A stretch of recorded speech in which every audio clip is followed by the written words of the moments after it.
Bien, entonces miren, vamos a ver algunos de los aspectos que hemos estado, pues viviendo ahí en el instituto, ya que es el centro nacional de esta enfermedad. Y pues, al igual que en otras pandemias respiratorias, pues siempre ha estado a la vanguardia. Entonces, nada más como antecedente, ahorita en este momento están 196 pacientes intubados, o sea, bajo ventilación mecánica, todos por SARS-CoV-2. Y la otra situación es que en el hospital ahorita están no, casi 200 pacientes y de ellos el número de 250 pacientes y de ellos 195 están bajo ventilación mecánica. Bien, entonces, esto nomás es para recordar que los procesos infecciosos respiratorios, tanto bacterianos, virales, parasitarios, han existido, pues ahora sí que en el curso de la humanidad. Es decir, que todo ser vivo, prácticamente uno de sus principales motivos de enfermedad y muerte son precisamente las pandemias. También cabe mencionar, o más bien los invito, cuando vimos neumonías, los comentaba que sí es importante que le echen un ojo a lo que es el microbioma humano. Microbioma humano, porque va a ser pregunta de examen, doctores, en su momento, ¿qué es el microbioma? ¿Sí? Y esto es muy importante para poder entender las pandemias. Es importante señalar entonces que esta pandemia, yo lo he estado peleando porque se le llama la peste roja, tanto por su característica del virus y también porque viene pues del país rojo. Entonces, pues es importante esta moción. También cabe mencionar que la enfermedad se llama enfermedad viral COVID-19 o COVID-19 y el virus, su nombre es el SARS-CoV-2, es el nombre del virus.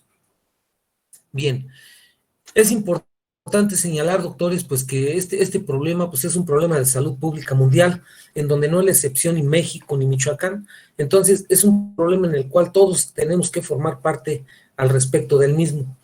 Tristemente les puedo decir que la situación, por eso está la pandemia, así como nos ha llegado en todo el mundo, porque no le dimos precisamente el valor de la urgencia epidemiológica que teníamos y lo volvimos una pandemia.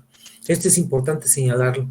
Y la otra situación es, pues, de que como siempre le ha pegado a los países más de tercer mundo, los más económicamente mal, y pues, y también al de primer mundo, pero a lo que yo me refiero, la mayoría de muertes están en el tercer mundo. Aquí cabe mencionar también que uno de los colaboradores en contra de esta pandemia es el personal de salud, el equipo de salud. Y otra vez lo vuelvo a señalar, no es más importante el director o el superespecialista, el equipo de salud siempre va a estar conformado por enfermera, por trabajadora social, por los, en este caso los inhaloterapistas, los camilleros, los policías, las secretarias y el médico, lógicamente. Entonces el orquestador de esto, pues es el médico y es el que precisamente tiene que sacar la cara y no es la excepción en esta pandemia. Con algo de historia, como ustedes saben, los que conocen China, lo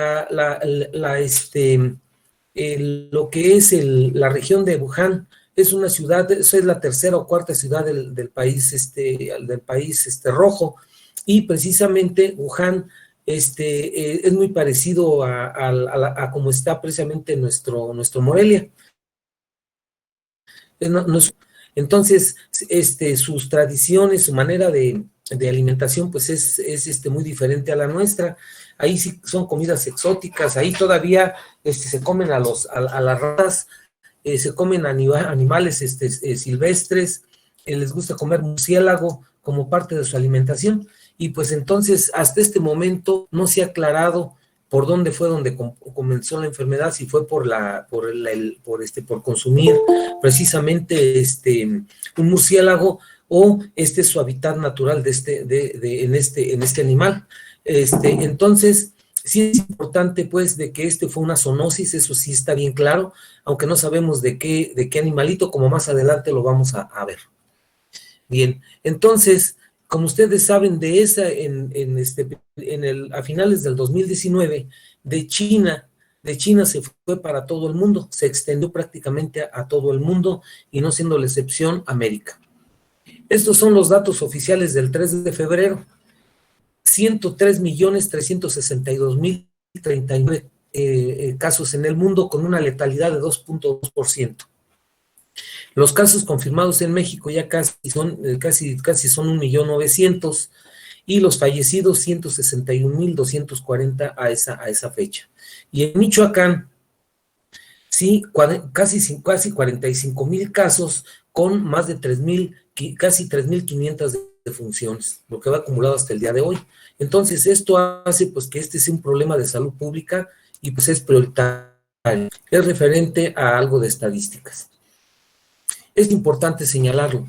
En los últimos 30 años hemos observado cómo la dinámica del mundo globalizado ha propiciado la adaptación y cambio de los microorganismos, la emergencia o reemergencia de muchos eventos epidemiológicos, dentro de los que se encuentra el descubrimiento de nuevas enfermedades infecciosas, sus agentes etiológicos y su fisiopatología, así como otras enfermedades que tuvieron determinados niveles de control y ahora incidencias cada vez más altas, convirtiéndose en problemas de salud pública en primera magnitud, tanto en los países de vías de desarrollo como los desarrollados. Aquí cabe mencionar entonces, se utiliza la palabra epidemia, por lo que están leyendo. Actualmente es la palabra pandemia. ¿Por qué? Porque una persona que vive en China, como pasó aquí en Morelia, en 2 días está aquí.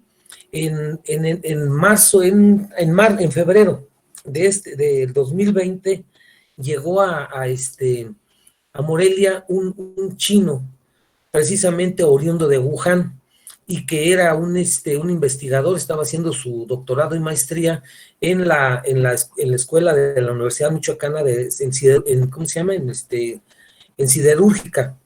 Entonces, él venía enfermo, a mí me tocó verlo, y precisamente yo lo capté y mi diagnóstico fue que era COVID, pero pues ahí ahora sí que primero ¿cómo les cuento? Pues la falta pues de interés, es lo que les digo, estamos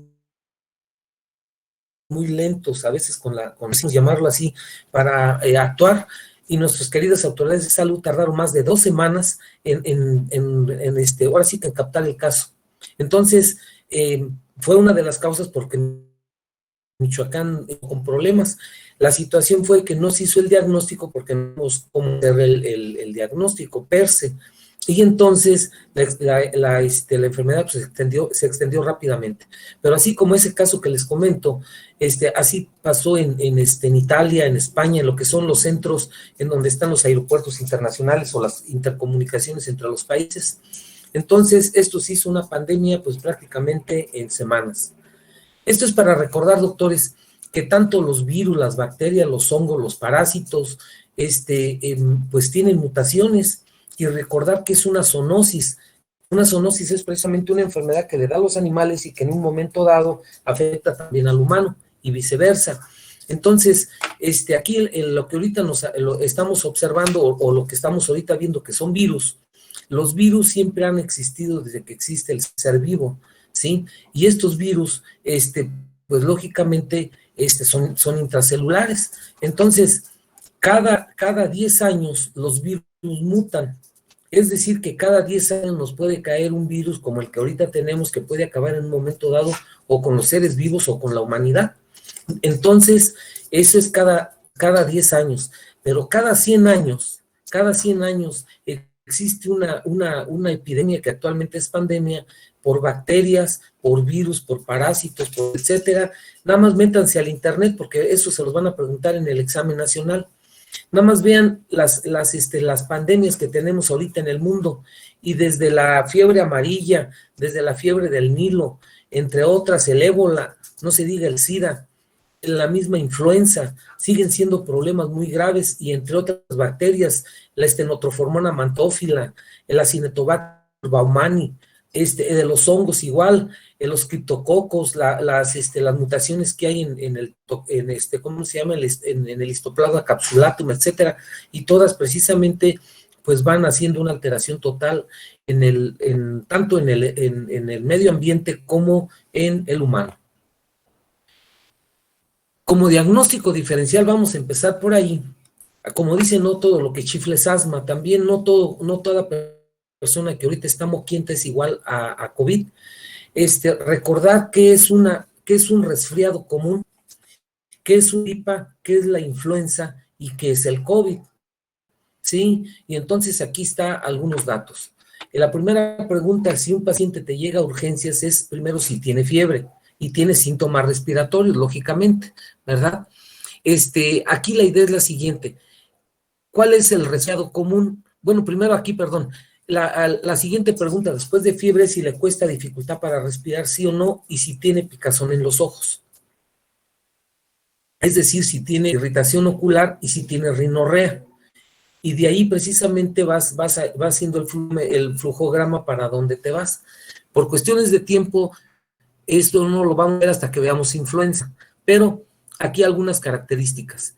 El resfriado común, si tú recuerdas, el resfriado común son precisamente aquellos virus que nos visitan cada año, es decir, el rinovirus, los parainfluenza, algunos coronavirus, que esos causan lo que se llama el resfriado común el tipo de influenza, sobre todo el tipo C y el tipo B. Y estos van a causar picazón de los ojos, congestión nasal, mucha rinorrea, muchos estornudos y mucho malestar general y lógicamente fiebre. Luego viene lo que es la gripa, ¿sí? Que es precisamente por el virus de la influenza tipo A H3N2. Ese es el que produce más la gripa. Y va a ocasionar, como ustedes ven, también estornudos, mucha tos, muchas artralgias, fiebre y fatiga. En el caso de la influenza, ¿sí? Aparte de ello, los pacientes con fiebre muy alta, mucho ataque al estado general, puede tener también mucha cefalea y casi no hay rinorrea, más bien tiene mucha odinofagia, mucha tos, ¿sí? Y mucha disnea. Y en el coronavirus, la dificultad respiratoria, tiene antecedentes de haber viajado, que en la actualidad ya no están en contacto con pacientes que tienen el problema, ¿sí? Y la otra situación es que va a tener una serie de síntomas, signos, como lo vamos a ver más adelante, que es gran ataque al estado general y fiebre, sobre todo fatiga es lo que más ocasiona. Entonces, es lo que propone la OPS en cuanto a hacer este diagnóstico desde un principio. O sea, en una pandemia, lógicamente, si alguien te llega con fiebre y sobre todo de dificultad respiratoria, pues va a ser COVID hasta no demostrar lo contrario. Pero ahorita lo que quiero llamarle la atención aquí es que no todo el que tiene rinorrea o tiene fiebre va a ser COVID, solo los otros virus están vigentes. Aquí nada más es para empezar a conocer un poquito el virus, el coronavirus. Los coronavirus son una gran familia de virus que causan enfermedades que van desde el resfriado común, como ahorita lo vimos, hasta otras más graves como el síndrome respiratorio de Oriente Medio, llamado el MERS, ¿sí? Otro, como es el síndrome agudo respiratorio severo, que ese también, también afectó al humano, como lo vamos a ver más adelante. Vean cómo uno de los reservorios más importantes vivos es el murciélago, pero a su vez se lo transmite al camello, a otros animales silvestres, como es este animalito que hay solamente en Japón o en China, sí, pero también la rata lo puede transmitir al ganado vacuno, sí, y estos a su vez o a otros animales, y estos a su vez se le pueden pasar al humano. Es decir, que el coronavirus es un nuevo virus, que es una cepa que no se había identificado previamente en humanos, ¿sí? Por lo tanto, se considera una zoonosis, ¿sí? Que significa que se transmite entre animales y personas. Esto es importante que lo tengan presente.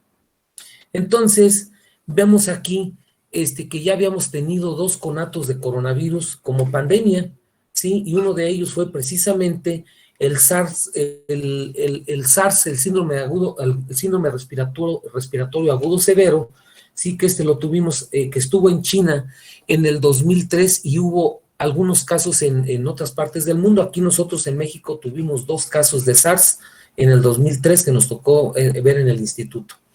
Y después en el 2012 se vino el MERS, que es precisamente la fiebre del Medio Oriente, que fue en camellos, ¿sí?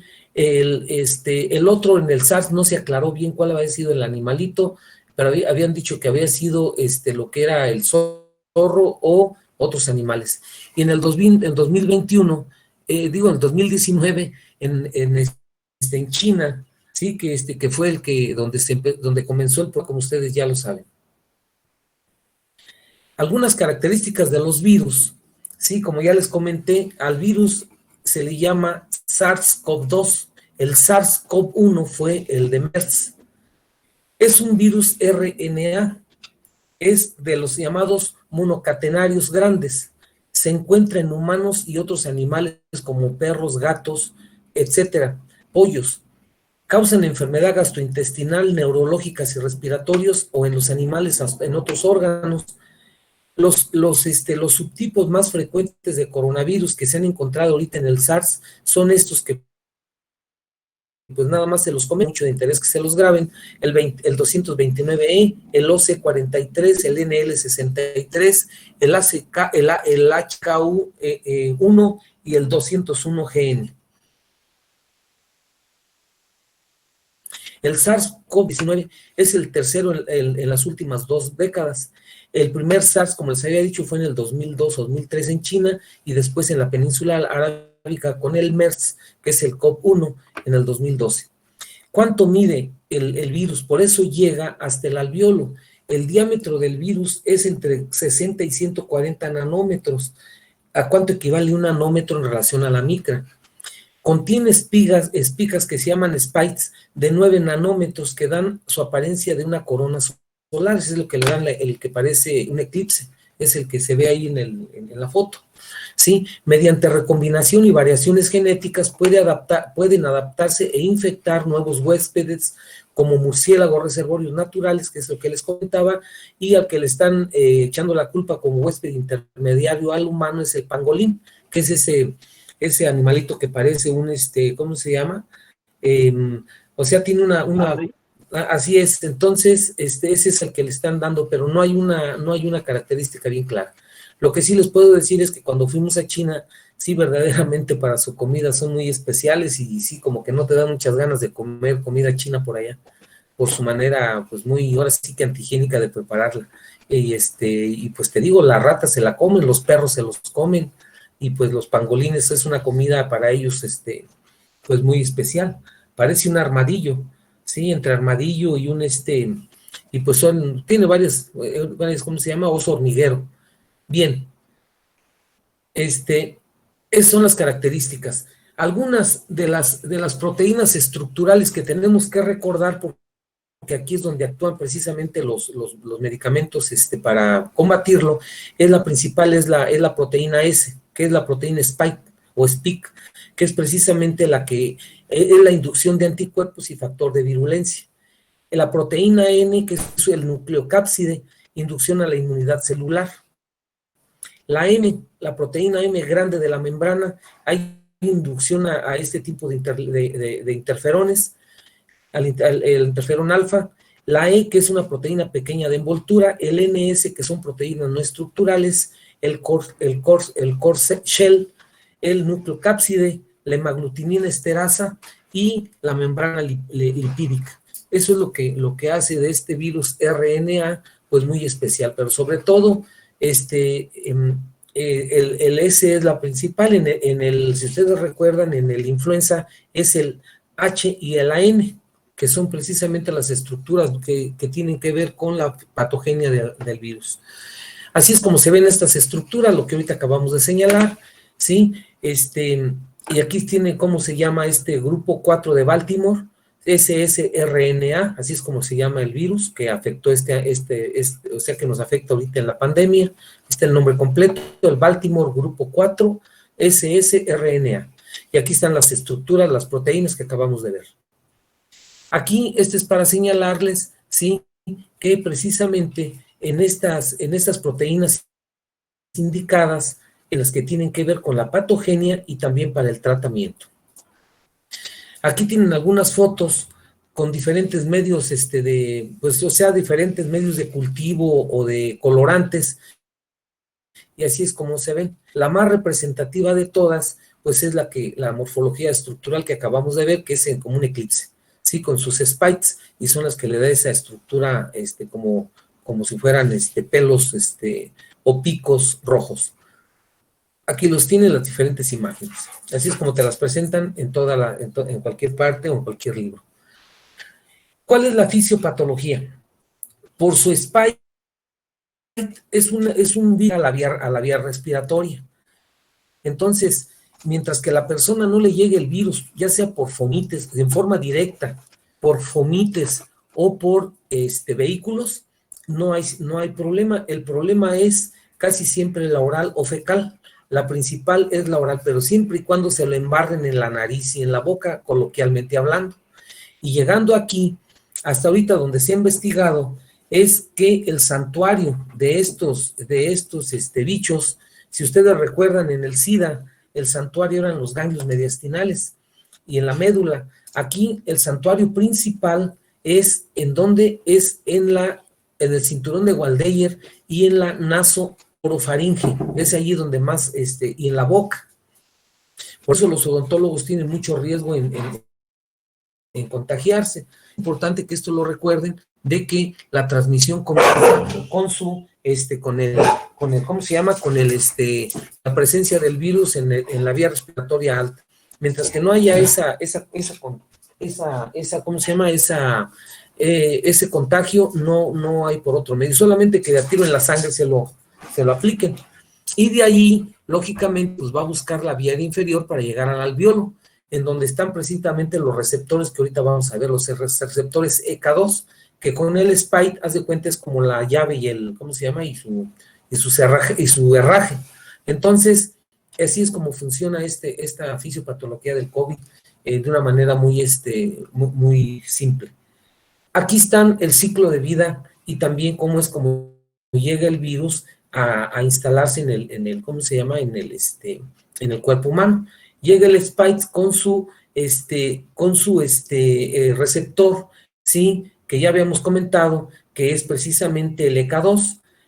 Ahí llega y ahí comienza el enlace, en primer lugar. Es decir, la interacción entre la célula y el virus. De ahí empieza la fusión. Y esa fusión, pues ya empieza a entrar, ya está dentro de la célula, es intracelular y transmembrana, y de ahí empieza lo que es la transcripción inversa, la integración, en donde aquí tienen que ver en todo esto los linfocitos CD4 y otros proinflamatorios, y de ahí existe la multiplicación, el ensamblaje y la gemación, con la formación de nuevos virus. Eso es las etapas del ciclo de vida del virus. ¿Cómo es su fisiopatología? Bueno, cuando ya se va de la vía aérea hasta el alveolo, receptores EK2 y el TMPRSS2, ¿qué es esto ahorita? Entonces, en primer lugar, la spike o la espiga de glucoproteína que ya habíamos comentado se une a la enzima convertidor de angiotensina 2, ¿sí? Como si fuera su llave y su herraje.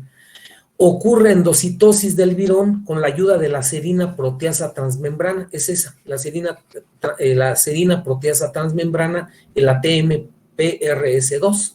Esta es la que hace la endocitosis o hace más fácil la entrada del virus hacia la célula. Después de ello, viene que el virón libera RNA al interior de la célula. El RNA, como ustedes ya saben, viral se transfiere al aparato de Golgi, y en el aparato de Golgi, donde se introducen poliproteínas no estructurales para que posteriormente se liberen, y formación de complejos de replicación. Esos complejos de replicación sí producen más RNA viral, ¿sí? Y esto perpetúa la multiplicación viral. Este es hasta donde vamos ahorita. De aquí, ¿qué pasa? Pues que son ensambladas en proteínas de RNA viral para perpetuar la multiplicación, y de ahí son ensambladas dentro de un nuevo virón, ¿sí? Y de va a salir del aparato de Golgi. De aquí, ¿qué pasa? Los nuevos virones liberados son por endocitosis transportados. ¿Hacia dónde? Hasta llegar a la membrana celular, con nuevos virones, y esto pues a su vez a la luz solar, y de aquí pues hay nuevamente hay infección a nuevos neumocitos tipo 2 y a otras células como son los macrófagos y a otros tipos de células tanto del alveolo como de la vía respiratoria, y estos son expulsados a la vía respiratoria. Esa es la fisiopatología de este virus. Si ustedes lo ven, prácticamente es igual a la fisiopatología o muy parecida al de la influenza o el de otros virus. Entonces, aquí cabe recordar o tener bien presente, ¿sí?, que aquí los dos protagonistas en el uno son precisamente la enzima convertidora de angiotensina 2, sí, que es donde llega esta, y la otra es precisamente la serina proteasa transmembrana, que es del estado, y aquí es precisamente donde el fácil virus de la célula. Los dos son importantes que los tengamos. Uno es en donde llega y el otro es el activador. Ya que tenemos son mismos con sus respectivos nombres, cuáles son las sustancias que a ese nivel. Esa es la fisiopatología. El diagnóstico lo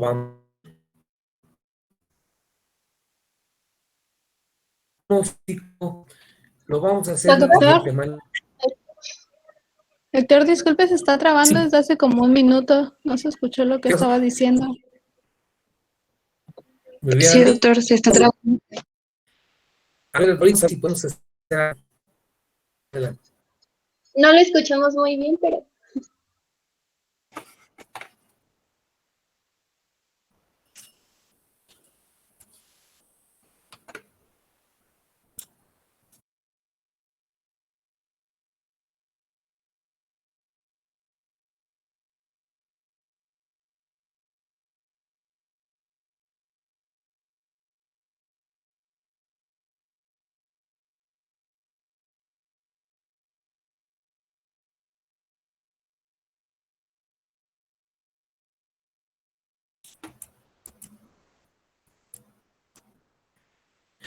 ¿Se escucha? Sí, doctor. ¿Sí se escucha? Sí, doctor. Bueno, entonces vamos a hacer una remembranza nada más, a ver dónde nos quedamos, ya sin tanto show.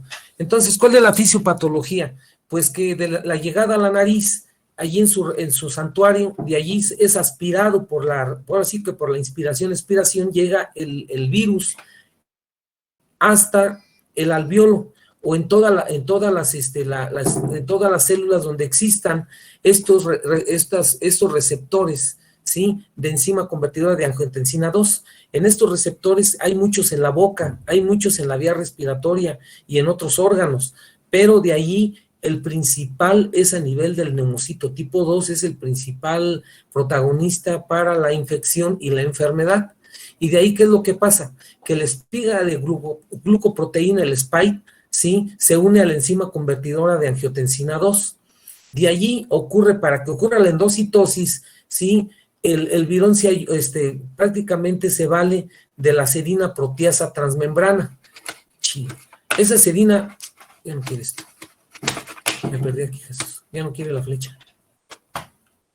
Esta serina, proteasa de transmembrana es el que facilita precisamente la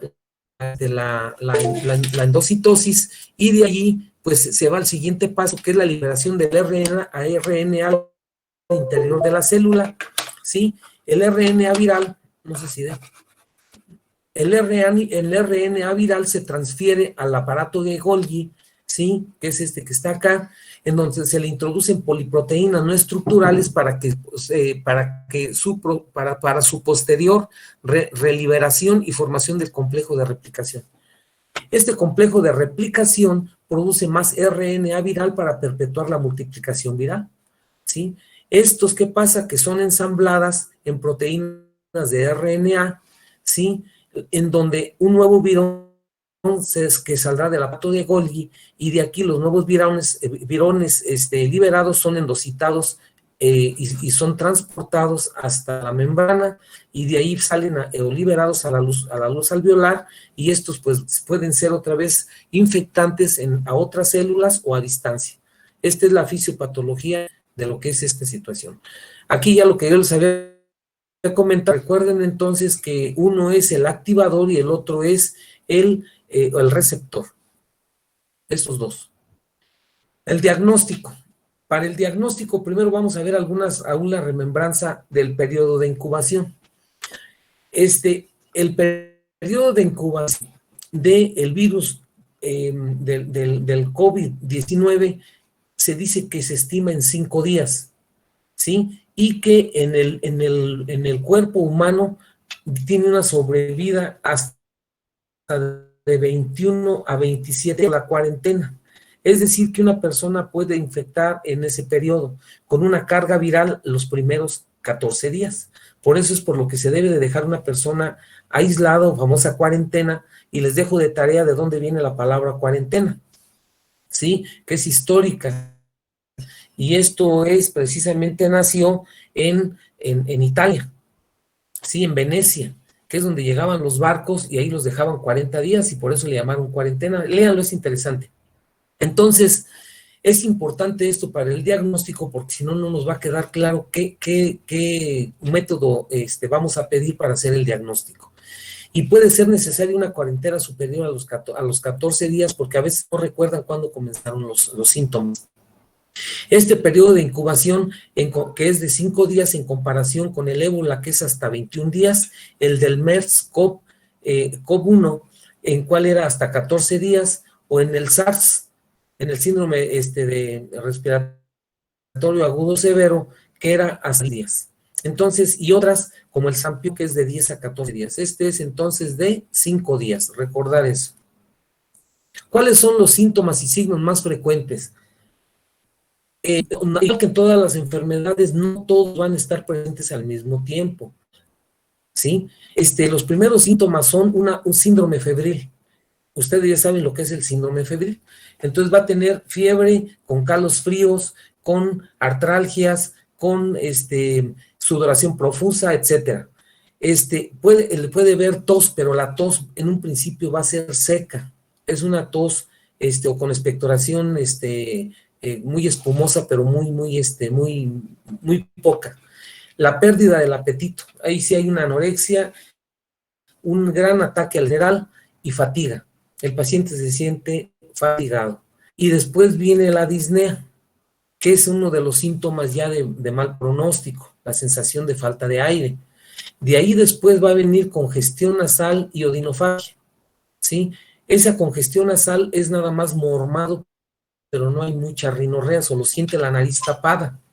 Y después viene la alteración de la pérdida o disminución del olfato y del gusto, ¿sí? Entonces, esos son los principales. Después ya puede haber expectoración, pero es cuando ya empieza a haber más inflamación o presencia de bacterias ya. Bacterias son así como invitados al problema. Luego vienen las artralgias, ¿sí? Vienen los dolores musculares, las disestesias. Viene después una cefalea intensa, ¿sí? Y puede haber diarrea, náuseas y o vómito. Y la otra es que puede haber escozor y erupciones en la piel. Es el otro que puede ver.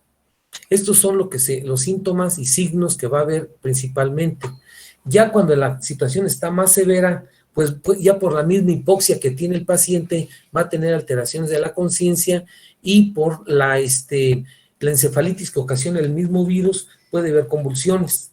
La fiebre se vuelve más alta, una fiebre hasta 39, 40 grados, puede haber hemoptoicos, y hay una dificultad respiratoria evidente, una disnea rápidamente progresiva de grandes, medianos, pequeños esfuerzos y de reposo, que es alrededor de 3-4 días, o sea, 48-72 horas de haber iniciado el cuadro clínico. Empieza a haber cianosis, ustedes ya saben qué es eso. El dolor torácico persistente. Ya cuando existe dolor torácico es porque ya hay una afectación, una neumonía ya bastante avanzada, y empieza ya a atacar precisamente el espacio pleural. Empieza a haber taquicardia, el pulso filiforme y la oliguria. ¿Por qué? Porque el paciente se deshidrata muy rápido y también hay una alteración renal a la larga por el virus. Es decir, que los órganos diana del virus, ahorita los vamos a recordar, son precisamente el pulmón, el riñón, el corazón y el cerebro. Aquí hay algunas características hasta donde vamos ahorita y después las completamos. Medios de contagio. Primero, la transmisión es de humano a humano. Persona a persona, ¿sí? Sea a través de las gotitas de Fluyer o por contacto, así como la vía aérea durante procedimientos que generan aerosoles. Por eso el paciente que tiene COVID no se debe de utilizar inhaloterapia. Los síntomas, signos que nos señalan casi en todos los países es fiebre muy elevada, puede haber estornudos y el paciente tiene fatiga, cefalea y disnea. Esos son los que te aplican más todos los que ya dijimos nosotros. Hasta aquí nada más. En ocasiones el paciente puede ser asintomático. Recordar, doctores, que es una enfermedad y que es una infección. El que se refiere aquí del periodo de incubación se refiere precisamente a que el paciente puede tener la enfermedad o la infección, pero los dos contagian. Esto es lo importante en esta situación, que puede ser asintomático, ¿sí? Pero el virus lo trae en sus secreciones. Es decir, acuérdate que el santuario es la nariz y la boca, es decir, la oro y nasofaringe. Entonces, cada vez que el paciente habla o se ríe o canta, pues avienta las gotitas de Fluyer, o no se diga cuando tose, y entonces contagia a las demás personas. Esto es muy importante considerarlo, que es una infección y que es una enfermedad. Aquí tienen los periodos de síntomas y contagios. Fíjate cómo de todas las personas, solo el 30%, ¿sí? Son asintomáticos. Lo que te estoy diciendo, tiene la infección. Ya cuando empiezan los síntomas, pues entonces hablas de la enfermedad, qué definición de enfermedad, y vean cómo el 55% de las personas son síntomas y signos no graves. O sea, tienen tos, tienen fiebre, tienen odinofagia, etcétera, pierden el gusto, el olfato, pero después lo recobran en el transcurso de este tiempo, de las 3 semanas, ¿sí? O sea, hasta el 27º día, casi en todo el mes, pero son 21 días, 7, 14, 21. 10% van a tener síntomas severos, y de este 10% solamente 5% se van a internar y llevan a la terapia intensiva y se vuelven pacientes críticos. Esto es importante tenerlo presente. Entonces, hasta aquí es lo que es los periodos y síntomas de contagio. Aquí nos vamos a quedar 2 minutos para arreglar la otra pantalla.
¿Sí se escucha, jóvenes? Doctores. Sí, doctor. Ok. Sí, doctor. Sí, doctor. Sí, entonces, miren, vamos a volver otra vez. El periodo de incubación es de 5 días, como ya lo dijimos. El periodo de enfermedad y y lo que es la persona nada más con lo que es una infección va a durar 21 días, es decir, todo un paciente que sale positiva el estudio, como ahorita lo vamos a ver, lo debes de aislar 21 días por la situación de contagio, hasta el 21 días, como le dicen aquí, hasta el 25 días puede ser contagioso. La situación es la siguiente, del universo de 100% de pacientes, 30% nada más hacen lo que no hacen enfermedad, hacen infección, pero contagian. Si ponen en contacto sus secreciones, contagian a la persona. Y estos son las que hay que tenerle miedo, porque aquí entra la mayoría de los jóvenes. Es el problema que de aquí están el 95% de menores de 30 años de edad. Y esos son los que llevan a su casa el problema. 55% van a tener los síntomas de tos, todo lo que ya dijimos, fiebre, artralgias, pérdida del gusto, el olfato, pero son leves, o sea, estos son a los que van a urgencias y nada más les dan paracetamol y el descanso. Luego viene el 10% que sí tienen una neumonía o una infección respiratoria, pero no grave, o sea, está severa la situación, pero no está crítica. El paciente tiene hipoxemia leve hasta 92, 90 y no está muy sintomático. Y lo mismo, aquí están los sin síntomas el periodo de 5 días, luego los síntomas severos, y allí algunos de ellos hay que hospitalizarlos en este periodo, y ya después viene la inmunidad, o vienen otras infecciones. Y el 5% son los que van a terapia intensiva. Sí, son los que van a requerir ventilación mecánica o ventilación no invasiva. Sí, ve cómo todos son 5 días sin síntomas, pero ya contagian, es el periodo de incubación, ¿sí? Y después vienen los síntomas severos en los primeros 7 días, y ya después a completar los 21 días, pues allí existe, el paciente salió o se murió, esa es la situación. De los que ingresan a terapia intensiva se mueren el 50%, esa es la situación. Entonces ahorita imagínate, de 197 camas de ventilación mecánica en el instituto, ¿cuántos esperamos que se nos van a morir? Y los que entran a un hospital, los que se complican y se mueren son 15%, pero hay que tomar en cuenta que los que se ingresan son los que tienen comorbilidad, como más después lo vamos a ver. Entonces, el contagio va desde antes de que haya síntomas y signos, es decir, desde el periodo de incubación. Es importante tenerlo presente. No tiene síntomas, pero sí contagia. Sí, sobre todo los que no tienen síntomas hasta el día 14, es decir, las primeras 2 semanas. Entonces, grábenselo. El paciente lo vas a poner en cuarentena 21 días, o sea, se llama cuarentena porque históricamente así se le llama, pero sería 3 semanas de que estén aislados, 1 semana de aislamiento, 1 semana de aislamiento o sea, aislamiento completo, otro es en reposo en casa con todas las medidas, y una tercera semana con reposo relativo. En la tercera semana ya pueden convivir con sus familiares, pero con todos los medios de protección. O sea, utilización de cubrebocas, pero no darse el abrazo y el beso, solo nada más es convivencia, por eso se llama reposo relativo. Esto es importante. Bien, algo importante, por el peso del virus, afortunadamente cae muy rápido, es decir, que por eso es 1,5 metros de distancia que debemos de tener con el paciente portador, es decir, con el infectado o el asintomático, porque en el caso diferente al virus de la influenza, podía contagiarte hasta 4 metros, y no, por el peso cae. Por eso también dicen, hicieron muchos tabús al respecto, que el virus estaba en el suelo, y por eso los tristes animales después le echan la culpa que se lo llevan entre las patas, y luego la mascota se lo lleva a casa. Pero la verdad es que los que no tuvimos nada de conciencia fuimos los humanos, y aquí nos vino a representar que nos falta, ya me quiso otra vez ya está, que nos falta mucha higiene, mucha educación en salud.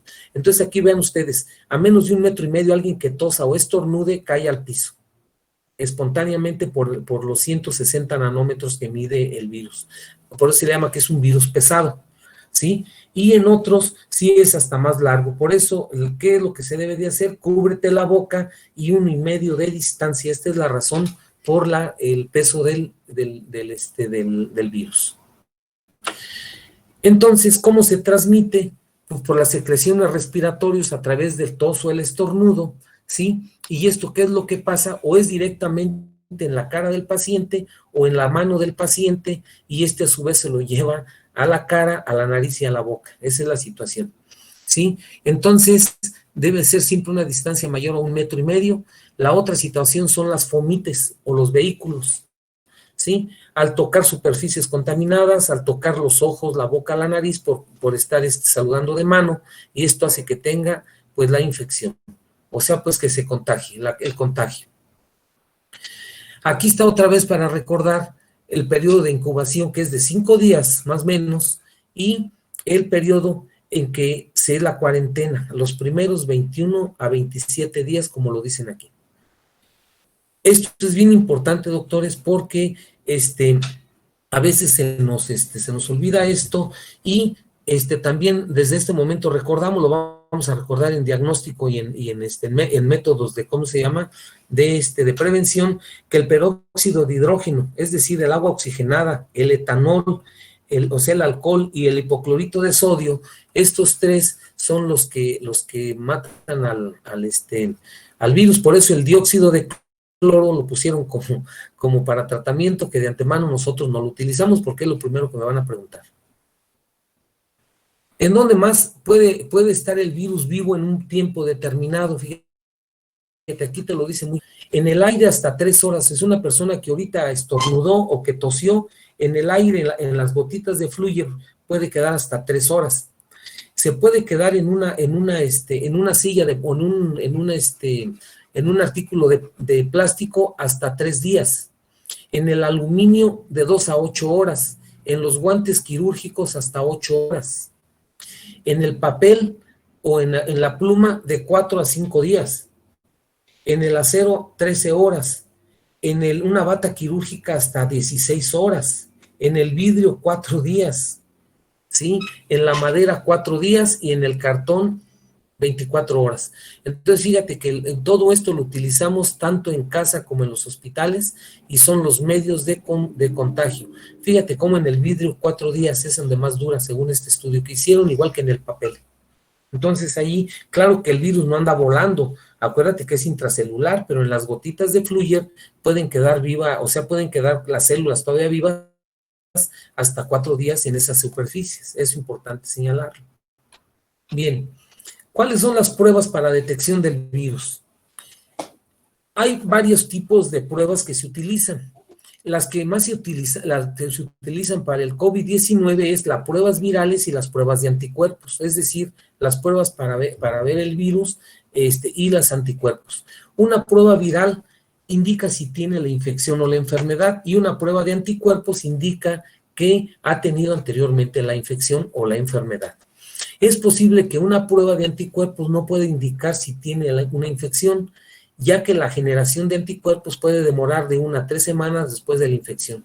Es decir, que aún no sabemos si el hecho de tener anticuerpos para el virus pueda proteger a una persona y evitar que vuelva a ser infectada por ese mismo virus, y cuánto dura la protección. Lo que se han visto hasta este momento es que puede durar la protección, es decir, los anticuerpos hasta 2 años. Es de lo que más o menos te dice. No se atreven a decir que lo vas a tener para toda la vida. Esto es importante, lo presento.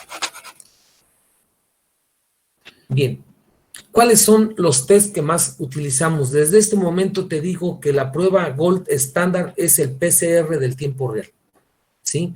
O transcriptasa. Ese es el que se debe de hacer.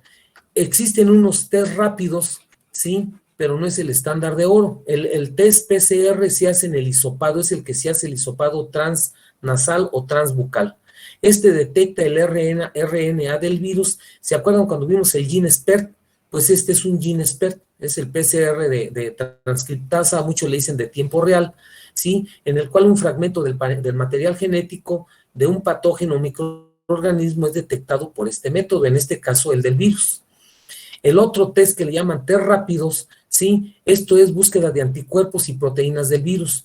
El test rápido sí se detectan anticuerpos producidos ante el virus, y el otro, ese es en sangre, y el otro es respiratorios, detectan proteínas del virus, pero son menos sensibles. O sea, cuando no hay más, pues ni modo. Y vuelvo a insistir, muchos lo han puesto en boga de que este es alta sensibilidad y especificidad, pero ya lo ves que no, tiene una sensibilidad muy baja y una especificidad sí alta. Entonces, el estándar de oro es para el diagnóstico de COVID, es el PCR de transcriptasa reversa, ¿sí?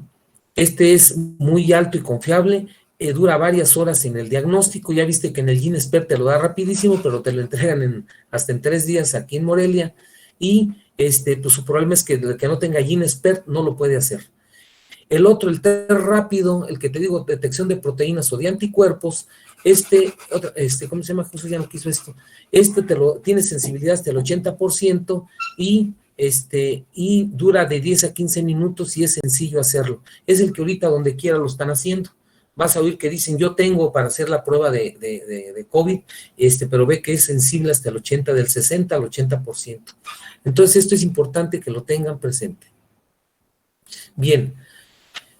Entonces, las muestras donde se va a hacer el estudio va a ser principalmente en saliva, en sangre, en los excrementos, en el frotis bucal y en el esputo. Extracción del ácido nucleico, es decir, lo que se llama el método de proteínas y anticuerpos, dura 5 minutos. El GeneXpert, o sea, el PCR de transcriptasa reversa, dura 15 minutos. ¿Sí? La presencia de los virus y de una manera intermedia, o sea, el resultado va a ser positivo o negativo. Cuando es positivo, pues allí hasta ahí lo vas a dejar, pero nunca va a haber un falso positivo. Cuando es positivo, es positivo. Lo que sí puede haber es falsos negativos. ¿Sí? Aquí es importante porque ellos, en este caso, cuando sale positivo, le hacen otros análisis, ¿sí? En los cuales, pues te van a dar, algunos pormenores del virus y ya te dan tu informe. Por eso te tardan hasta 48 horas para ver hasta dónde es sensibilidad y especificidad de la prueba. Entonces, este virus, el estándar de oro, como les vuelvo a insistir, es el PCR tiempo real o transcriptasa. ¿A quiénes les vas a hacer la prueba?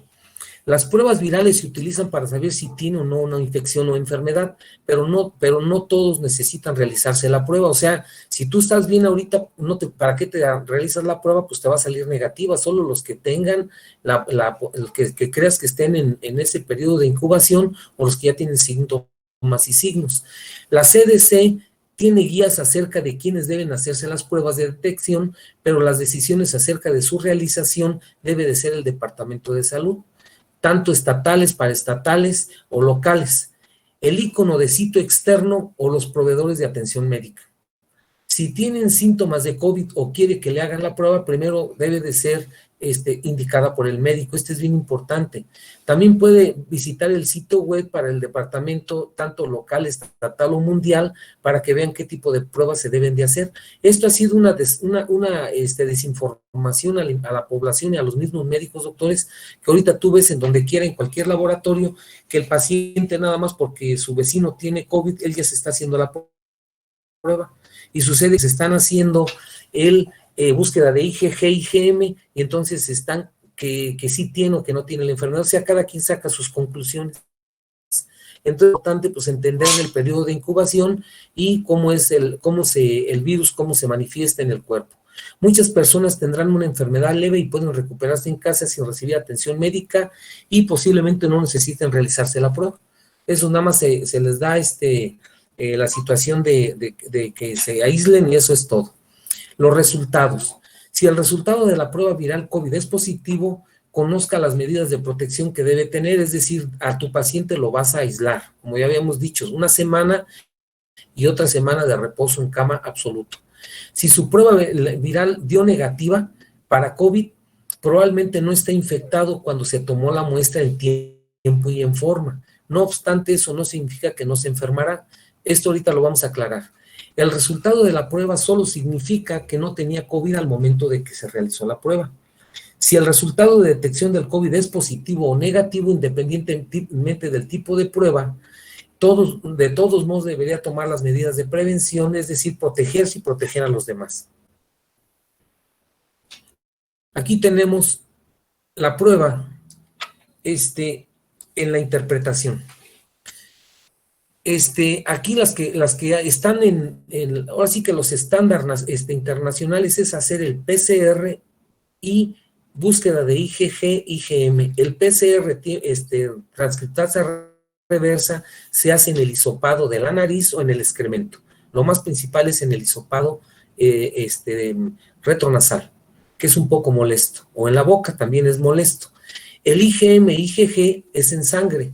Esa se tiene que hacer una muestra de sangre. Actualmente existe un método donde nada más es un pinchazo en el dedo, como si fuera el glucómetro, así una cosa parecida. Pero fíjate qué es lo que pasa. Esto lo vamos a volver a retomar más adelante. El PCR va a salir positivo, ¿sí?, en fase presintomática y los primeros 5 a 7 días de que iniciaron los síntomas, ¿sí? Aquí está otra vez. El PCR también va a salir, como te acabo de decir, hasta los 7 días. Es decir, que ya te sale positiva desde que ya tiene la fase preclínica hasta una semana de cuando tiene síntomas. Pero si la tomas después de 8 días ya va a salir negativa. Eso es bien importante y no quiere decir que no tenga el problema, pero ya te va a salir positiva el IgM hasta el 14º día, o sea, de 8 a 14 días. Después, en la tercera fase, entre 14 y 21 días, va a ser más positivo el IgM y ya sale el IgG positivo. Si tú recuerdas, las inmunoglobulinas M y las G tienen diferente actuación. De la reacción inmunológica mediata y rápida, y es tardía. Después de 21 días, el que se sigue quedando positivo es el IgG. El que sale IgG positivo, PCR negativo y IgM negativo, es el que puede donar, suero es el donador. Esto es importante. Entonces, fíjate, aquí otra vez estamos hablando de 7 días, de 5 días, de 7 días, de 14 días y de 21 días.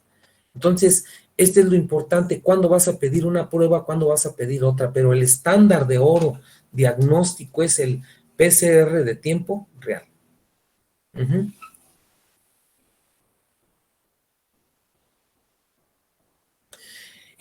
Aquí prácticamente es lo mismo, pero te lo dan un poquito más específico, ¿sí? Cuando el PCR, el IgG y el IgM es negativo, pues el paciente no tiene COVID. Cuando el PCR está positivo, IgG negativo y IgM negativo, está en la fase preclínica o en los primeros pródromos de la enfermedad. Cuando te sale PCR positivo e IgM positivo, está en la fase aguda, es decir, en los primeros 7 a 14 días.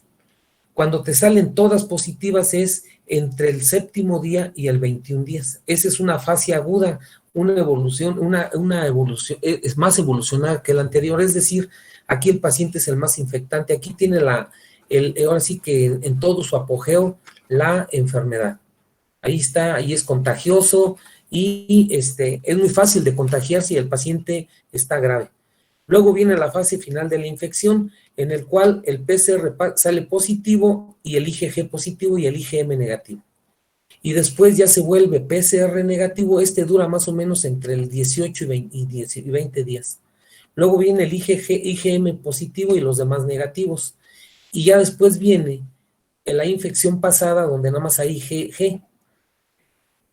Aquí a veces te va a salir que el paciente persiste con IgM e IgG positivos, muy positivo el IgM y el PCR negativo. La enfermedad está en evolución, ¿sí? Y el PCR de confirmación se debe de realizar nuevamente, ¿sí? Esa es la situación de la enfermedad. Por eso es muy importante que esto lo tengas presente. Y si te llama la atención, me voy a regresar tantito, no toman en cuenta, ¿sí? No toman en cuenta los test rápido de proteínas y de anticuerpos. ¿Por qué? Porque estas dejan mucho que desear. Estas dos tienen alta sensibilidad pero baja especificidad. Entonces sí te puede dar falsos negativos Y otra vez insisto, no puede haber falsos positivos. Si es positivo en cualquiera de las muestras. Entonces, si te llama la atención, estos dos no los ponen internacionalmente como métodos muy específicos, solo nada más estas tres, que son las que te debes de aprenderte bien. Luego, aquí está en ciclos, para que otra vez quede más claro. Si tú ves el periodo de incubación, lo que es aquí no ponen el PCR, nada más ponen al IgG y IgM. Aquí es donde sale el PCR positivo, en los primeros 7 días y en los 4 o 5 días antes del periodo de incubación. Hasta el 7º día sale PCR positivo. Aquí el IgM empieza a subir y fíjate, solamente dura hasta el 21 días. Ya después puede llegar hasta el 30 días, pero a veces no llega hasta allá. Y fíjate cómo el IgG empieza a subir desde el 7º día, ¿sí? Y se pone más positivo después del 21 días. Está fácil que te lo aprendas. El primero que sale positivo es el PCR tiempo real, la reacción de cadena corta de polimerasa de transcriptasa reversa. En el periodo de incubación y en los primeros 7 días. El IgM empieza después del 7º día hasta el 14º día. Y en el 14º día, pero ya desde el 7, el IgG empieza a subir y su máximo clímax es al 21 días o a los 20 o a los 30 días. Y de ahí empieza una disminución, ¿sí? Y si hay una reinfección, otra vez el IgM se vuelve a elevar. Es importante, es una reinfección, que puede ser por otro virus o por el mismo virus. Y otra vez empieza el ciclo como lo empezamos allá.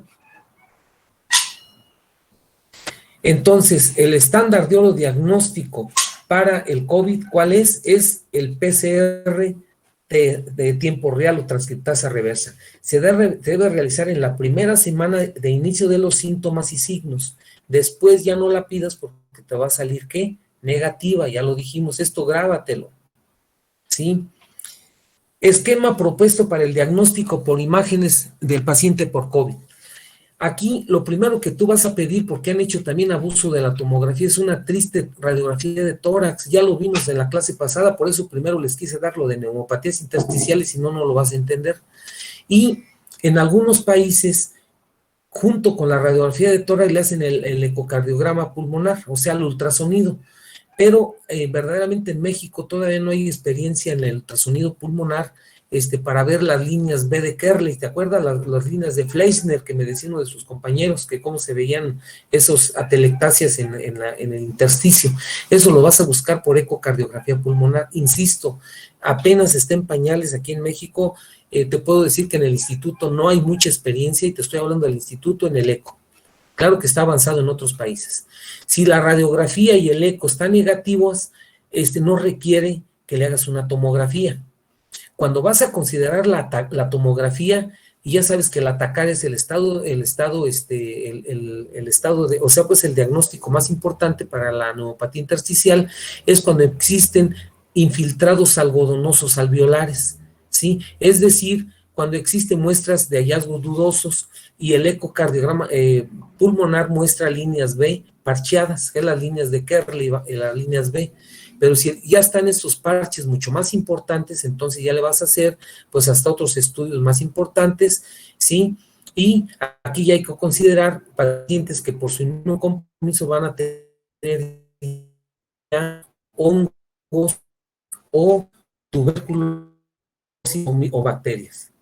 ¿Cuáles son las imágenes que más vamos a ver? El vidrio es la imagen de las algodonosas. Después son el pavicracio, los infiltrados violares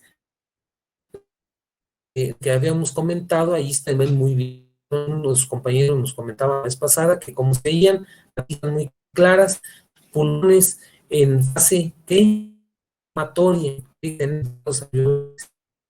ilustrado. Entonces, aquí las primeras los micros, líneas, el flash ya cuando más alterado, puede fibrosis pulmonar. El vidrio de nada patónica puede Escucha trabado. volver a trabajar. Ahorita Sí. nuevamente. es el internet, doctor, ¿qué puedo hacer? Ahorita vamos a ver qué podemos hacer.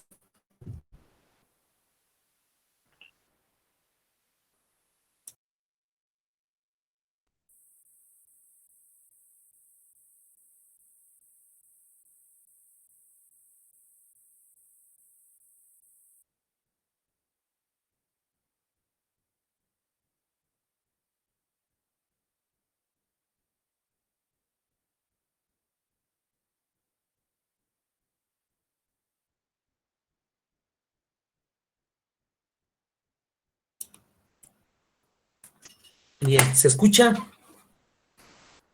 ¿Se Ya, doctor. escucha? Sí, doctor. Entonces aquí la imagen patognomónica, si quieren llamarlo así, de neumopatías intersticiales por virus, llámale COVID, llámale influenza, llámale otro tipo de virosis en el pulmón, son esas alas de mariposa, lo que ven aquí, alas de mariposa, infiltrados alveolares, infiltrados algodonosos y vidrio de lustrado. Le tomas la tomografía y ve cómo se ve, ¿sí? Ya después va a ver esas líneas que decía uno de sus compañeros, las líneas Fleisner, ¿sí? Es las microatelectasias, los micronódulos y lo que es precisamente el vidrio de lustrado. Esas son las imágenes de llenados alveolares, ¿sí? Pero vean cómo el vidrio de lustrado es el que más se ve. Ya después, en etapas más avanzadas o cuando ya está la enfermedad más grave, ya empieza a ver en las alas de mariposa y vean cómo está el pavicracin, ¿sí? Ese pavicracin que son alteraciones en los segmentos, en el lobulillo secundario, que allí ven como todo está inflamado y empieza a haber ya fibrosis. Son en etapas avanzadas ya de la enfermedad. Después de 21 días o cuando el paciente ya lleva más de 15 días intubado, empiezan con ese tipo de imágenes que ya son de fibrosis. Y el panal, pues no llegan, ¿verdad? Los que llegan tristemente son pacientes que salieron de ventilación mecánica, pero después de 21 días y quedan con fibrosis pulmonar. Así es esto. Cabe mencionar que vas a pedir otros, no nada más vas a pedir el PCR, sino vas a pedir los marcadores de inflamación local y sistémica, ¿sí?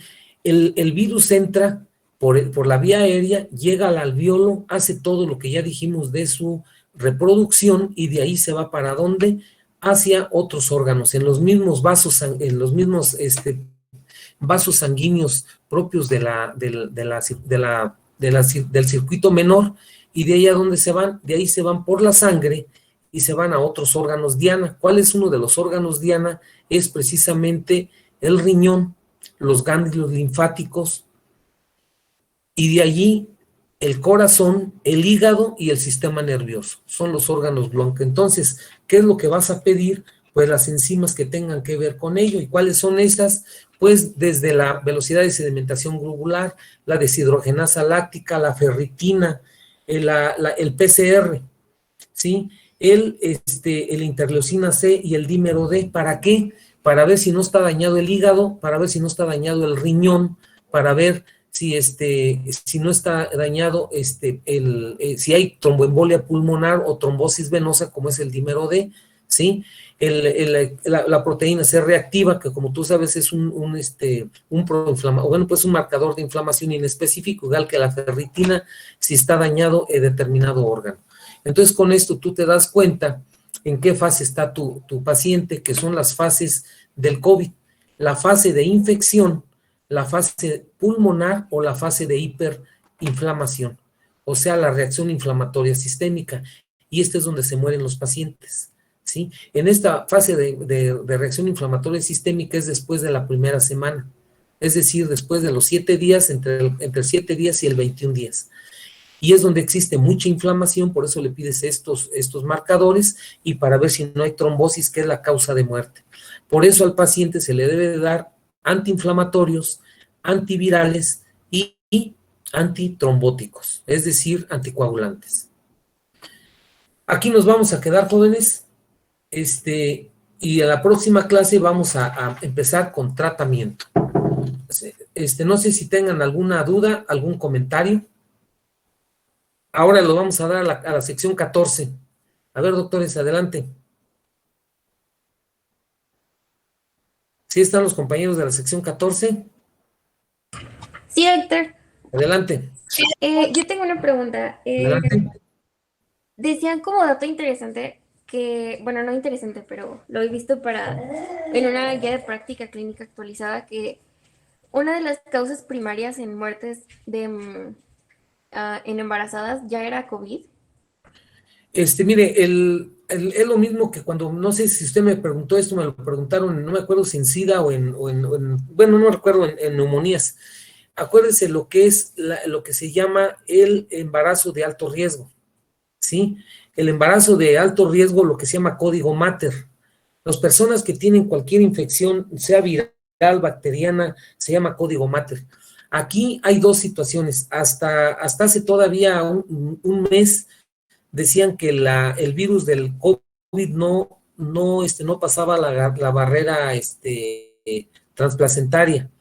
Pero se han visto que los niños que nacen, eso salió apenas, como usted dijo, en esta misma semana, o la semana pasada, que ya los niños que nacen de madres que tenían COVID ya traen anticuerpos, ¿sí? Entonces, todavía hasta este momento el código mater dice que una persona que tiene COVID se le considera una persona que debe de ser tratado multidisciplinariamente, es decir, por el ginecólogo, por el pedinatólogo, por el neumólogo y de aquí por el cardiólogo, por la situación de la trombosis.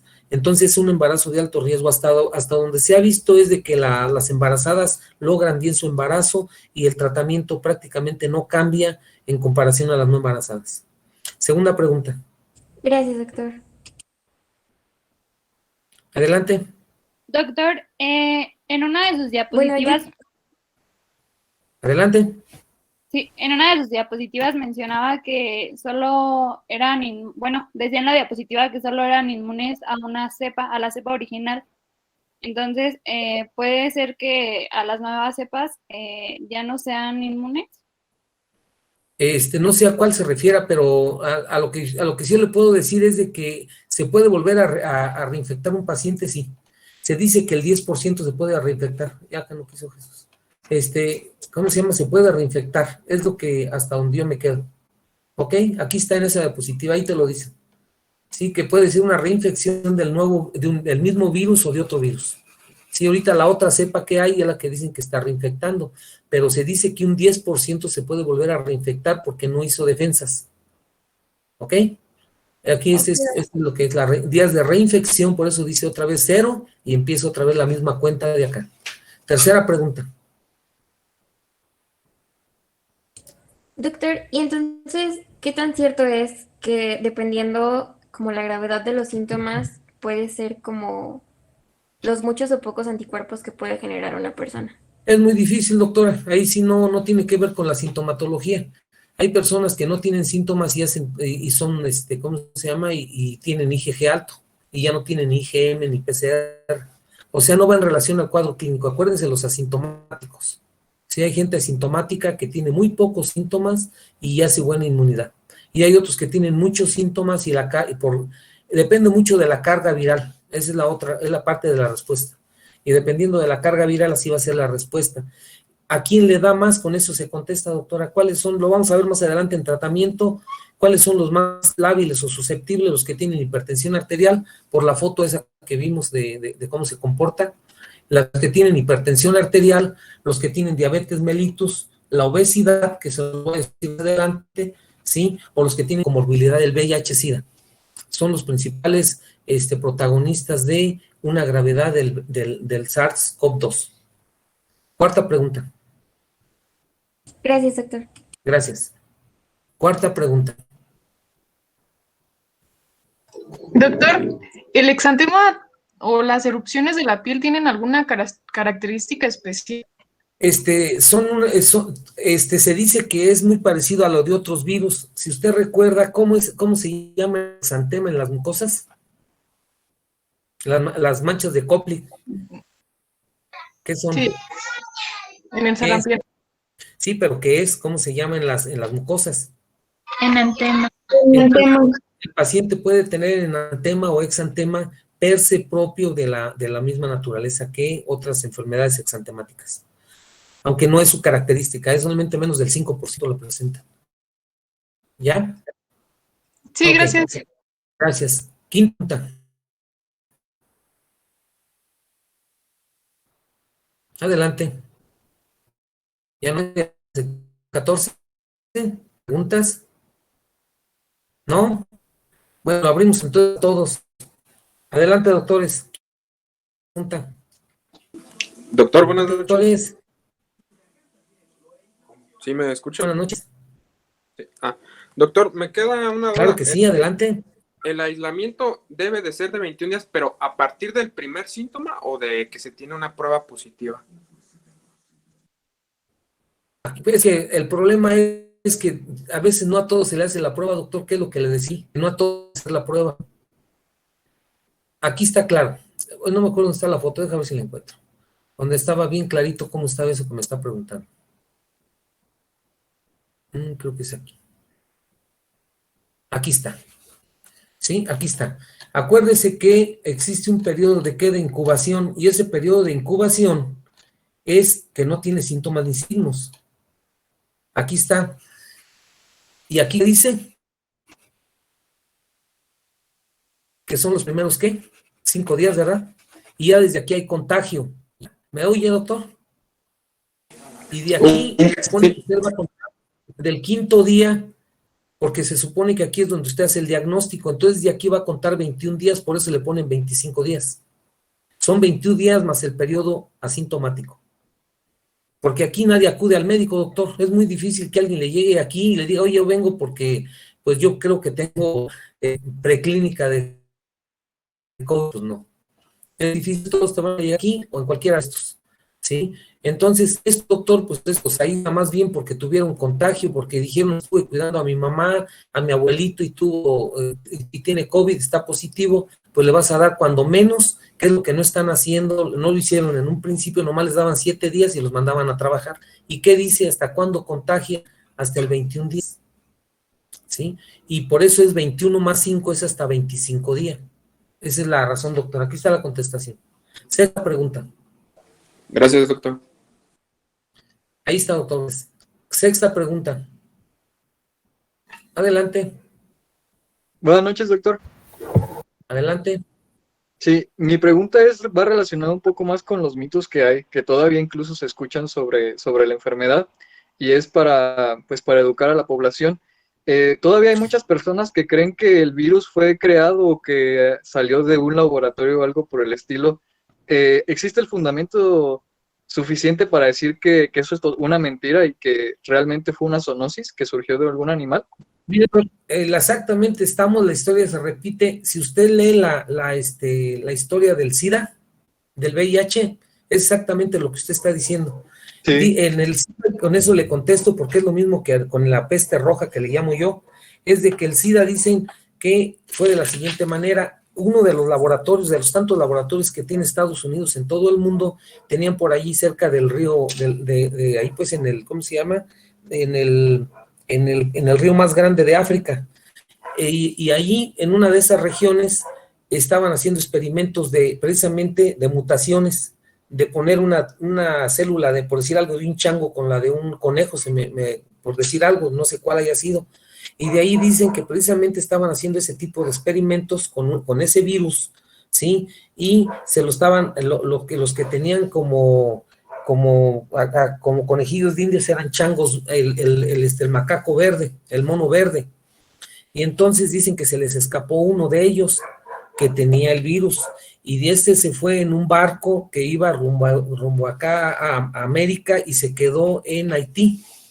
Y precisamente ahí se le salió el chango y hizo un contaminadero hijo, y de ahí se fue a todo el mundo. Esa es una teoría, y dicen que fue un virus creado por el humano, pero no con fines de guerra biológica. Y acá pasa lo mismo, doctor. Dicen muchos que esto se les fue de las manos porque fue creado con fines pues de experimentación y se les escapó, pues o sea, se les contagiaron ahí, pero esa es una teoría. La otra, como le digo, es que si usted hace cuentas, ¿sí? A ver, le voy a hacer una pregunta. A ver, ¿en qué siglo, en qué año fue la peste negra, la peste bubónica? A ver, doctor. Sí. No estaría seguro, doctor, la verdad. ¿Siglo XII? A ver, de ahí se la dejo de tarea, y a todos, no a usted. Sí, no. lo voy a investigar, doctor. Otra, y con esa también va de la mano. Los españoles vencieron a los mexicas con guerra biológica. ¿Qué trajeron? ¿Cuál fue el virus que llegó aquí a la Nueva España, que fue con los que mataron a todos los mexicas, al 90% de la población? La viruela. Entonces, y eso fue en 1800, ¿qué? ¿Cuándo fue la conquista de México? En 1521. Entonces fue en 1521, ¿verdad? Y después se viene la tuberculosis y se viene lo que es lo que es nuevamente lo que fue la influenza española, ¿ya? Y así nos vamos, cada 100 años, doctor, ha habido una pandemia que casi pone en peligro a la humanidad, cada 100 años, y si hace cuentas, 1521, 2021, 1721, 1521, 1000, etcétera, ahí te vas, para atrás y para adelante, y siempre ha habido cada 100 años una predisposición a los virus, a una zoonosis grave. Una zoonosis grave. Así es, doctor. Sexta pregunta. Muchas gracias, doctor. Gracias. Sexta pregunta. Doctor, tengo una pregunta. Adelante. ¿Forma parte del protocolo la cremación de los pacientes que mueren? Sí, Y si es doctor. así, ¿cómo se da el contagio con una persona que ya está muerta? Porque está en las células, doctor. Pasa lo mismo que los fomites. Pasa lo mismo que los fomites. En los fomites, usted vio, por ahí estaban, ya se me perdió, eran ¿cómo se llama? Los fomites eran los libros, lo que está aquí, sí, los libros, la ventana, la mano, etcétera, los libros, el lapicero, el dinero. Entonces, lo mismo pasa, se queda en el cuerpo, doctor, se queda en las células del cuerpo, principalmente en las vísceras. Entonces, si alguien se contagia, pues precisamente en el instituto se murió un médico que era el que procesaba los cadáveres, y entonces en los primeros de COVID, pues así les hacían la autopsia, y se murió con un contagio así, con los cadáveres. Por eso se debe de cremar, o si no se quiere cremar, se le debe de poner sustancias que sean, o sea, que causen, pues, que esterilicen, se puede decir, ¿verdad? Pero lo más fácil es cremarlo, ¿sí? Adelante, séptima pregunta. Séptima pregunta. ¿Ya no hay? ¿Alguna de las cepas Adelante. Buenas noches. Una persona que estuvo en contacto con una persona que dio positiva a COVID, ¿a los cuántos días debería hacerse la prueba si es que no tiene síntomas? Usted misma contéstese. ¿A dónde cree? ¿A dónde cree? Doctora. Por ejemplo, Pues que- si ya pasaron los 5 días de incubación, doctor, y no presenta síntomas, ¿es necesario hacerse la prueba? No, hasta que tenga, solamente que sí esté bien segura que se esté contagiando porque ya tiene algo de fiebre, o sea, hay que esperar síntomas. ¿Sí me da a entender? Ah, ok. Y no en un momento dado, pues todos tendríamos que hacérnosla, porque yo le aseguro que usted, sin que se dé cuenta, ya tuvo contacto con positivos, aún sin que se dé cuenta, ¿ya? Desde el momento que no traemos el cubrebocas, desde ese momento que usted vaya en una combi y alguien le haga chum, ya nos llevó al baile, porque no está segura si tiene o no tiene COVID. Entonces, hasta que empiezan los primeros síntomas, doctor, ¿sí? Porque, o solamente le digo que tenga mucho dinero, porque ¿sí sabe cuánto cuesta el PCR? ¿Está enterada? No, doctor, desconozco. ¿Alguien le puede decir, doctores, cuánto cuesta? Creo que estaba Como 3,000, ¿no? 3,000. 3,000 pesos. Entre 3,000 y 5,000 pesos. Así es. Entonces, y por eso dicen, pues entonces yo me hago el IgG-IgM que cuesta 700 pesos, pero tú sabes que no sirve. Esa es la bronca. Los primeros días, pues. Entonces, doctora, la respuesta es cuando empiece con los primeros síntomas, ese paciente se debe de aislar, lo primero. Ese es el que se queda aislado, es que dice del 30%. Tuvo contacto con alguien, no presenta síntomas, lo dejas una semana. Si en esa semana empieza a toser, le haces la prueba, y si no, nomás lo dejas una semana de reposo. Aquí dice muy claro, hasta 15 días, contagiando. Séptima pregunta. Gracias, doctor. Gracias, doctora. Doctor, buenas noches. Sí, adelante. Quería preguntar qué tan probable es que un grupo de gente se contagie si está en un gimnasio, aunque sea a cielo abierto. El doctor, el problema es si no guardan la distancia de 1 metro y medio, y no traen cubrebocas y empieza a sudar, pues es lo mismo que me preguntaba del cadáver, empieza a sudar y usted va y coge ahí ¿cómo se llama? Es un decir. Ahorita está en, no sé, en cardio, no sé cómo le llaman ustedes, todo esto. Yo iba a los gimnasios antiguos que no tenían no eran tan sofisticados, una chingada cuerda, unas pesas y que Dios te acompañe a pegarle ¿cómo se llama? Al bulto. Pero ahora, es lo mismo, ahorita te vas a pegarle ¿cómo se llama? A la perilla, ¿sí? Y sucede que ahí estuvo sudando, pues ahí está. Acuérdense, ¿cuánto digo que duraba en el aire? Las gotitas de Fluyer. ¿Cuánto, doctor? ¿Hasta 3 horas? Entonces, en 3 horas, si alguien de ahí tiene, ¿cómo se llama? El virus, no que ande volando en el aire, en sus secreciones que ahí dejó, pueden, y más si hay ventilación así muy, muy fuerte, o un aire acondicionado, pues te las avienta. Ese es el problema, doctor. Por eso no se debe de tener en gimnasio aunque sea abierto, o debe tener todo, que lo tuyo es lo tuyo, lo del vecino, pero no se lo presten, si no es lo mismo. Y ya lo que les dije en las primeras clases, el humano tenemos el complejo del chango, siempre nos estamos agarrando la nariz, los ojos, la boca y otros más olímpicos, el ano, siempre se están rascando allá aquello. Entonces, imagínate, está haciendo ejercicio y se mete la mano a la boca y se da un rozón ahí, pues ya se lo embarró. Por eso es difícil, doctor. Por eso mejor se cierra. 8ª pregunta. Doctor, ¿usted en el instituto ha visto casos de coinfección o sobreinfección, por ejemplo, con dengue o así? ¿O no es- En sí, doctora, mire, más que por otro virus, más bien por bacterias. Algo pasa, o sea que, como le comento, el único donde yo he visto más de 3 virus en una misma persona es en sí. En estos, doctora, casi siempre otro virus no. Solo en el VIH-Sida, donde sí puede haber 3, 4 virus. Un paciente tiene SIDA, tiene sarampión y tiene un otro tipo de virus, influenza, ahí sí lo veíamos. Pero en una persona que tiene comorbilidad, diabetes y demás, es muy difícil que haya 2 o 3 viroses, porque esto es más frecuente en las enfermedades exantemáticas en el niño, y en el niño afortunadamente tiene muchas defensas y casi muy pocos niños llegan a morirse por COVID. Casi todos quedan en el 30 y 50%, o sea, en síntomas leves o en asintomático. ¿Ya? Entonces, por eso casi no. 9ª pregunta. Adelante. Doctor, ¿hasta qué periodo de tiempo después de la infección un paciente puede donar su plasma? Después de 21 días, doctor, o sea, después de la misma que me preguntaba el doctor, 21 más 5 de asintomáticos, después de los 25 días. De aquí para acá ya puede donarlo, porque es cuando el IgG va a salir positivo, doctor. Y ahora, de una vez para completar esa pregunta, ¿cuáles son las disposiciones para donar suero? Las mismas que de sangre, doctor. Las mismas que de sangre. Ajá. Ok, pero y ya después de ese periodo, ahora sí, ¿cuánto tiempo? O sea, después de los 21 días. O sea, le vuelven a hacer la IgG hasta si sigue positivo. Lo que es la primera pregunta que me hicieron. Se dice que dura hasta 2 años la inmunidad.